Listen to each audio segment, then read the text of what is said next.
You've heard this afternoon from mental health professionals, from other medical professionals, from researchers. I am none of those things. I am a storyteller. What you're about to hear from me is what those mental health professionals call lived experience. Now, you may not know this, but the phrase lived experience comes from a Latin phrase meaning he did not go to med school. So come with me on a little journey through time. Oh, if you are prone to claustrophobia, please ignore me for the next 3 minutes. Seriously, take out your phone, 2 games of Candy Crush, you should be good. Otherwise, imagine this. You are walking into a tunnel leading into an abandoned gold mine. As you move away from the entrance, the only light comes from a headlamp being worn by the person walking in front of you, because there's no room for the 2 of you to walk side by side. You can reach both hands out and touch the sides of this tunnel. If that feels like it's closing in, get your phone out. Candy Crush, I'm telling you. We'll pick you up later. You can smell the musty, damp air in this tunnel that's carved out of solid rock. But the only thing you can see is the outline of the person walking in front of you, silhouetted against the light of his headlamp reflecting off the tunnel walls. That's where I was. I was 12 years old. And the person walking in front of me was my dad. And then, all of a sudden, without any warning, I found myself in pitch darkness. No light at all, no familiar outline of my father's shape. When I reached out to touch him, he wasn't there. Where had he gone? Had he fallen down some hidden shaft? If I took one more step, would I do the same? I froze. I felt my heart pounding, my mouth going too dry to speak. I said to myself, David, there's no one here to help you. What are you going to do?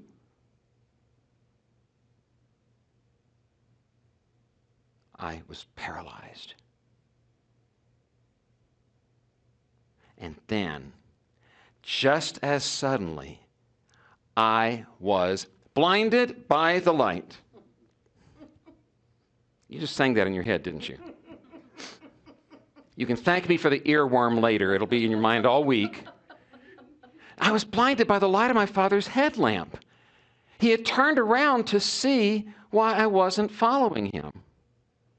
The tunnel had unexpectedly made a sharp right turn.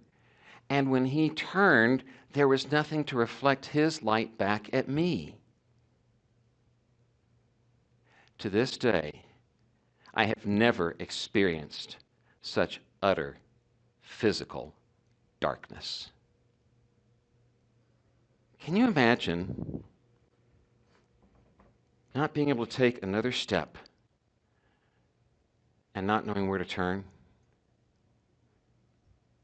Feeling alone and powerless and paralyzed? Have you ever disappeared into the darkness?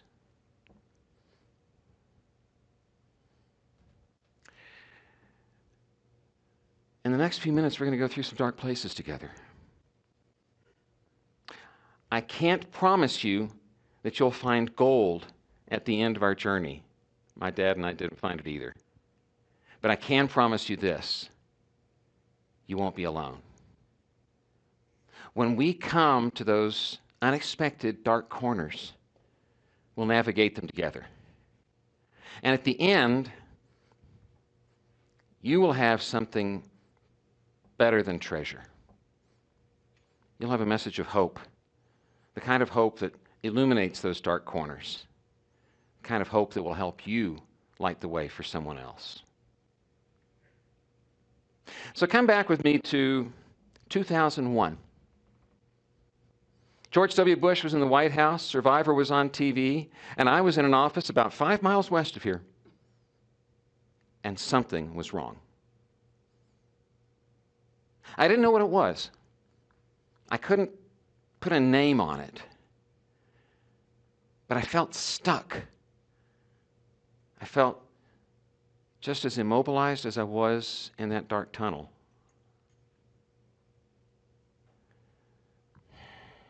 More than stuck, though, I felt like a failure. I felt like I was a failure as an engineer, as a husband, as a father. I remember saying to myself, David, what value do you offer anyone? To this day, I have never experienced such utter psychological darkness. I was back in that mind tunnel, except that I had 2 things going for me. One was a telephone, and the other was the knowledge that I could ask for help. And I feel very fortunate for having grown up in a family where it's okay to ask for help. And I realize that's not true for everyone, especially us guys. When you picture a guy picking up the phone to ask for something, it's probably what? Pizza. Pizza. That's what I was going to say. Power tools. We'll go with pizza. I mean, let's face it, for most guys, asking for help is right down there with asking for directions. Is it any wonder GPS was built on the work of a woman mathematician? There you go, ladies. 1 more century of pointing men in the right direction. But back to 2001. It was February. I remember clearly the day I was staring at that telephone, and I finally decided to pick it up. And I called the number for Arapahoe Douglas Mental Health, my county mental health agency. And not long after that, I found myself in the office of a therapist named Randy. And not long after that, I found myself in the office of a psychiatrist. And then I had my diagnosis: major depressive disorder. Disorder. In simpler terms, depression. Now, would you believe that there are people, probably not in this room, but you will encounter them, people who think that depression is not real? They put it in the same category as ghosts, UFOs, and honest roofers. Well, I'm here to tell you there are things in this life that are real and verifiable and true, whether you believe it or not. Vaccines save lives. The world is round. The Colorado Rockies once played in a World Series. I know, hard to believe. And depression is real. Now, let me remind you that I am not a mental health professional. I am not here to diagnose, to offer treatment, to make any recommendations. I'm just telling you my experience. And my experience was a diagnosis of depression and a doctor who said, David, we're going to put you on a medication that will help you get to the point where you can be an active participant in your recovery. So my recovery from depression involved medication, counseling, cognitive behavioral therapy, prayer, journaling, and the loving support of my wife, Susan. And the last 3 of those were free. But you know, when I say I was depressed, that doesn't really begin to convey the depth, the poignancy of what I was going through. So I actually went back and took a look at one of my old journals from that period, because I wanted to see how I was capturing at that time, in my own words, what I was going through. Here is an unedited journal entry from June 2001, about 3 months into my recovery. I can't find the energy or motivation to do those things I've identified as needing to be done. I think of suicide only rarely, maybe 1 or 2 times a week. But I still can't eliminate those thoughts entirely. I feel guilt and shame over the way things are going at home and at work. Things that should excite me don't. The end of school, going camping this weekend, the possibility of traveling to see a customer. I recoil from all those things. I was at least happy that my problem had been identified and I was getting treatment, but now it seems I'm not improving anymore. P.S. I'm available for children's birthday parties. Just kidding. But did you hear the impatience in my voice? I was ready to be done with this 3 months in. It was like, we've got a diagnosis. We know what to call this thing. Now let's fix it. And we come to learn that depression has its own timeline.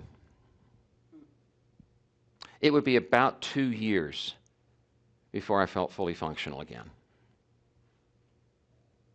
And in those 2 years,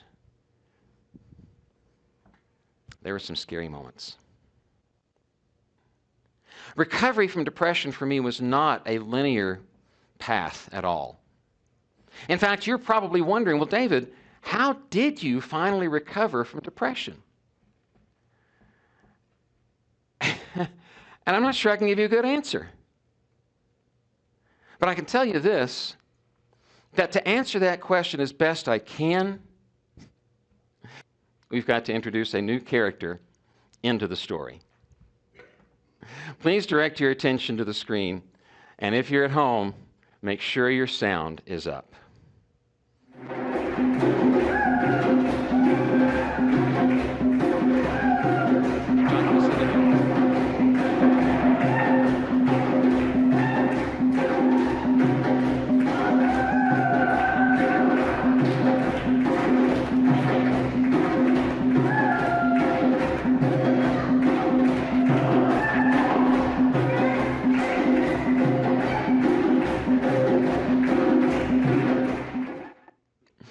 The young woman you saw dancing in that video is my daughter, Barbara. I love watching Barbara dance. It just lights up my soul. She has such a bright light to offer. And there was a time when that light flickered. You see, when Barbara was in high school, she was diagnosed with major clinical depression. What an inheritance, right? When you think about everything you could possibly want to pass along to your children, I'm betting that a lifelong mental disorder with possibly fatal complications is not high on your list. Well, Barbara went to work. We were so proud of her. She did the work. Her course of treatment for depression was similar to my own. It involved medication and therapy and talking to a psychiatrist and a psychologist and journaling and doing artwork. Just trying to figure out how to express what was keeping her from living that joy-filled life that you saw she's capable of. My wife and I thought, she's got this. She went off to her senior year in college, and we thought, she's got a counselor, she's staying busy, she's staying on top of her classes and her activities, she's doing well.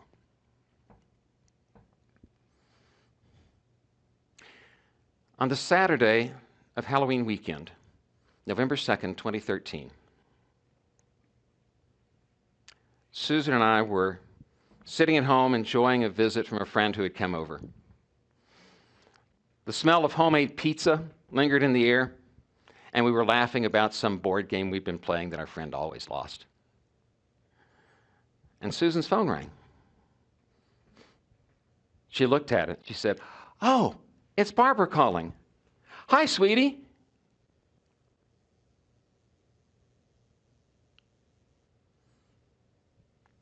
It was not our sweetie.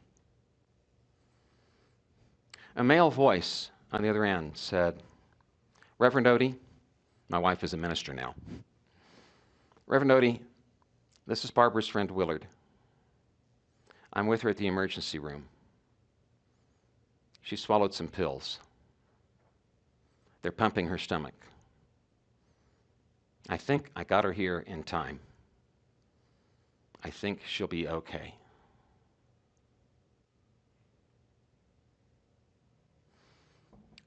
I believe what I said next was something like, "Thank God Willard called us. What I wanted to say was, "Okay? By what sick, twisted definition of that word can any of this possibly be okay?"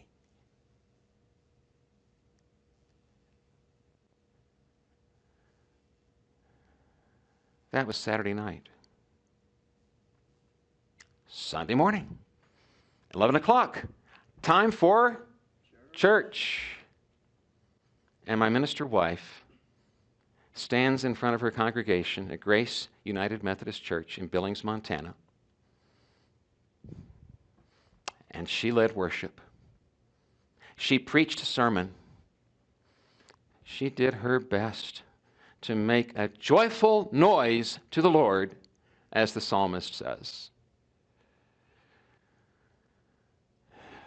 And at the end of that service, she stood in front of her congregation, and I stood next to her,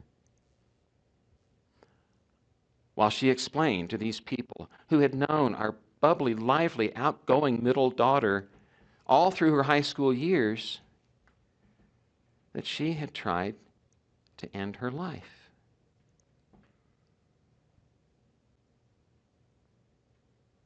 Have you ever experienced something you just can't make sense of? Well, that afternoon, Susan got on a plane to Michigan. I, on the other hand, went to a rehearsal for a play I was opening in the next weekend.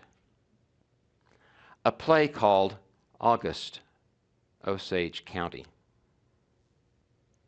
A play about a family that comes apart over a family member's apparent suicide.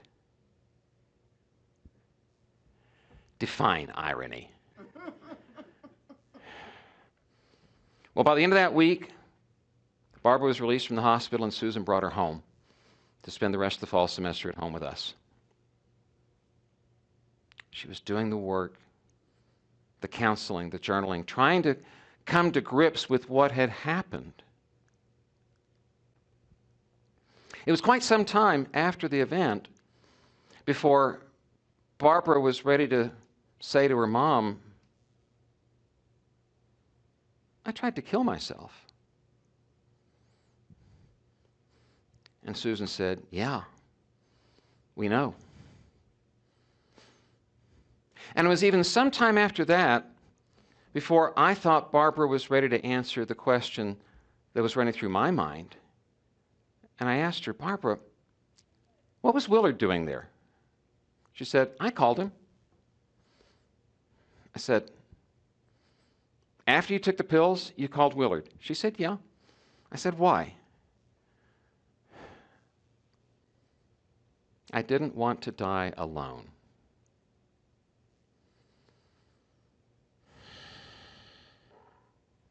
Six words. Those 6 words are forever engraved upon my heart.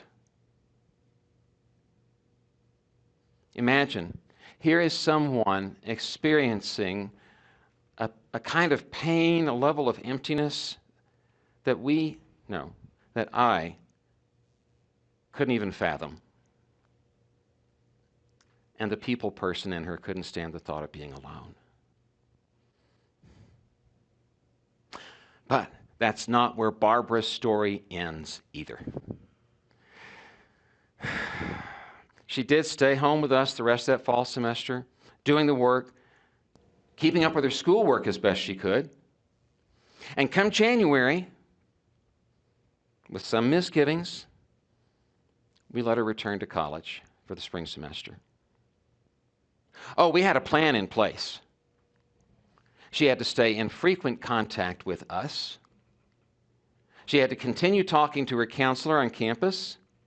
And she had to return our phone calls and our text messages promptly. Super annoying, I know. We had to know she was safe. By the grace of God and with the help of that small academic community that lifted her up and supported her, Barbara graduated with her class that spring.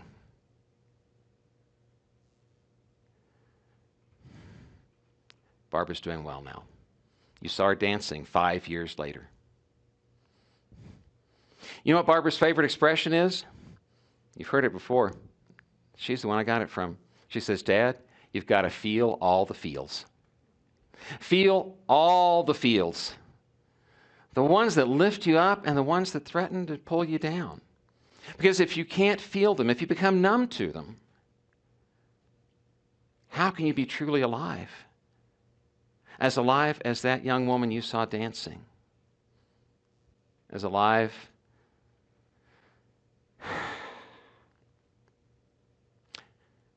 as the young woman you're about to meet. You heard my version of her story. Now you get to hear hers. For the first time ever, it gives me great pleasure to invite her to join me on the speaking platform.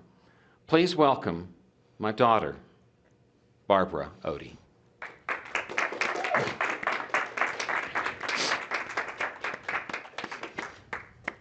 This November, it will have been 11 years since my near-fatal suicide attempt.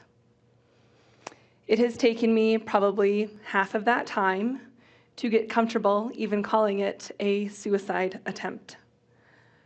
For a long time, I couldn't use those words to describe what had happened because I felt like it didn't accurately reflect what had happened. I was an RA in college, a resident advisor for 2.5 years. And in that position, I attended QPR gatekeeper training, which is a suicide prevention training. I did it twice. And in that training, I heard long lists, some of the things that we've heard here today, of signs to look out for. Depression, withdrawing into yourself, isolating. And at the time, I thought, well, those don't apply to me. Most people around me didn't know how much I was truly struggling with depression and anxiety. I was so good at masking it that my attempt came as a surprise to everyone who knew me. And one of my therapists later on said, Barbara, yours was one of the scary ones. No one saw it coming. In the days and the weeks prior to my attempt, I didn't show any outward signs. I didn't immediately start giving away my possessions. I didn't talk about a plan. I didn't, write letters to loved ones or immediately seem happier with an end in sight. Instead, I went through my daily routine. I went to class. I did my research for my senior thesis. I applied to PT schools. I went to my practicum. I met with friends. I did my RA duties. I stayed so busy, sun up to well past sundown, so that I would never have to stop and think about the anxiety, the constant barrage of voices that were telling me I was not good enough, that it didn't matter what I did, it would never be enough. And so I sat in this void, and no one saw how much I was struggling. No one saw how much I just needed to hear, you are worth more than your degree. You are worth it even if you don't go to PT school. Your life is more important than this list of your accomplishments. And so I sat in this void where a lack of emotion was more terrifying than the onslaught of all the emotions. A void where I felt like the life that I was living wasn't a life at all. And so on November 2nd, 2013, I tried to fill that void. It was not something that I had planned. It was not premeditated. In fact, I had gone through some of the mitigation strategies. I had turned over my antidepressants to my therapist. I had to check into the counseling center every day to get them. I had given my crafting scissors, my X-Acto blades, and my car keys over to my best friend, Emily. We had dumped my alcohol. I got rid of the lethal means. I lived in a very flat state, so there were no tall buildings. So that was like not even a thing that I had to consider. The only thing I had was my prescription beta blockers if my heart rate got too high. So no, it was not planned. There was not a note that I left behind. There was no concept of what would happen, how it would affect the people around me. There was just a void, an emptiness that I thought I could fill by swallowing a bottle of beta blockers. It turns out the void doesn't need to be filled. The void needs to be acknowledged. That's what this artwork is showing. Years later, I was talking to one of my therapists about my attempt, and she says, "Barbara, I notice you don't call it a suicide attempt. Why is that?" Because suicide is something that happened to other people, not to me. Because I had dissociated from my attempt. Because I could tell the story as if it happened to someone else. Or because doing so meant admitting to my own lethality, that I had tried to kill someone, me. Calling it a suicide attempt meant owning up to that lethality inside of me.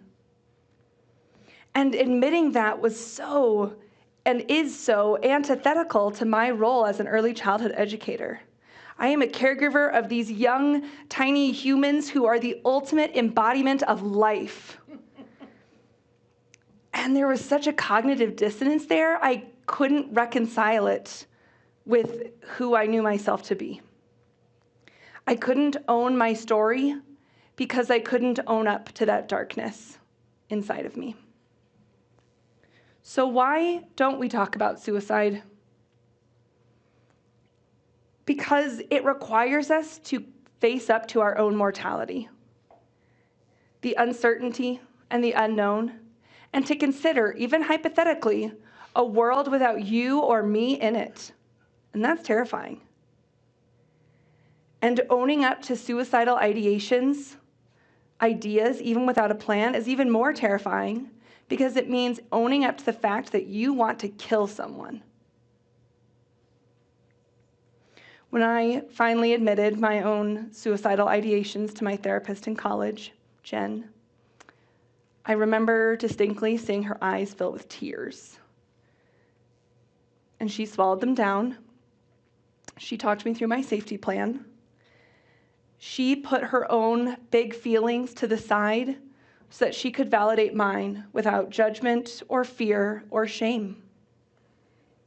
Jen faced the void with me. She did not shy away from the darkness. And eventually, after years of medication, therapy, EMDR, the loving support of my family and my friends, I learned not to be afraid of it either. It was years later, in my role as an early childhood educator, that I finally reached that point of acceptance, the duality of light and dark that exists in all of us. It was nap time, and I was laying next to this little 3-year-old who didn't like to nap. I had tried all of my usual tricks. I sat next to her, I modeled deep breathing. I rubbed her back, I stroked her hair, I held her little hand, nothing. Finally, I just gave up and I laid there next to her and I thought, well, She'll either sleep or she won't, but at least she's quiet. I was still holding her little hand, and all of a sudden, I felt her little fingers like tickling up my arm. Kids are such sensory seekers, you know? And she brushed her little fingers over this arm where I just have the faintest self-harm scars from college. She brushed her fingers over them, and then she whispered in her little toddler voice, "You got owies?" Then she kissed the self-harm scars, and she smiled at me, and she said, "There, you all better now." I know, right? She didn't ask how I got them. She didn't see this depressed version of me. She didn't see my lethality or my attempt. She just saw me, Miss Barbara. The children in my care love me and accept me unconditionally, even when I'm grumpy or impatient or I have to use my big teacher voice with them, which, happens a lot. I help them regulate their big feelings, and more importantly, they help me regulate mine. I saw that I was good enough for them, and I learned to see and believe that I was good enough for myself, too.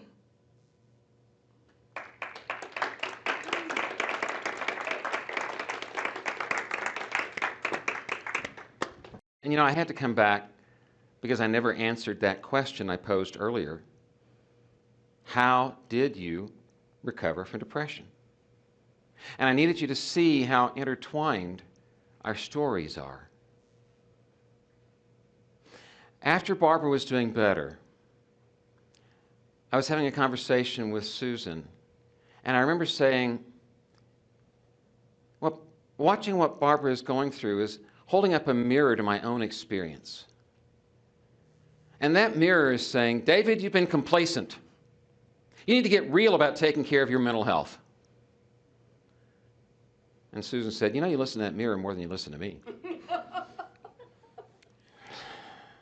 Raise your hand if you think sometimes facing reality can be hard. Well, I was not facing reality. I hadn't been ever since a moment about 10 years earlier when I decided I was done with depression. Yeah, I thought of my recovery as a one and done, kind of like Devo. Google it. What Barbara helped me see is that my recovery will be a lifelong process. I'll have to continue monitoring my moods and my thought processes and my coping mechanisms, as I'm sure Barbara does, just as surely as a friend of mine has to monitor his blood sugar. It's a lifelong process. So instead of asking the question, David, how did you finally recover from depression? Maybe a better question to ask is, David, when did you recover from depression? And the answer is today.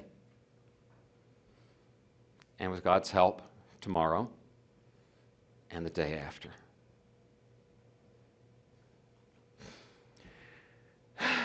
Deep breath time again. It's been quite a day, speaking of days, right? I think it's time for a little check-in. Here's what I'd like you to do. I want you to find somebody nearby to talk to. If you're at home on Zoom, I hope there is someone nearby you can talk to, because we're not going to do breakout rooms. If you're in a room, turn to someone nearby, even if it's someone you don't know. And what I would like you to do is turn to someone, look at them, and say, how are you really doing today? And your job is to listen closely enough to their answer to know whether maybe you need to continue that conversation after we're done in a few minutes. I'm going to give you 1 minute. That's 30 seconds each for you to answer the question. Go. Raise your hand if in the last little while you have felt something. Yeah. Why do you think that is? What made you feel something? Stories. Stories. Stories have power. Power to move people. And we're not the only ones with powerful stories. You have them too. Stories of your own journey through life's ups and downs. Those stories can teach and illuminate and inspire. Those stories can shine a light in a dark corner for you, for someone else. Will you be the one to share your story? Maya Angelou said, "There is no greater agony than bearing an untold story inside you." So here's my challenge to you. Be vulnerable enough to share your untold story. And when you do, you keep the conversation alive. And when you keep the conversation alive, you keep hope alive. And when you keep hope alive, I'll let you finish the rest.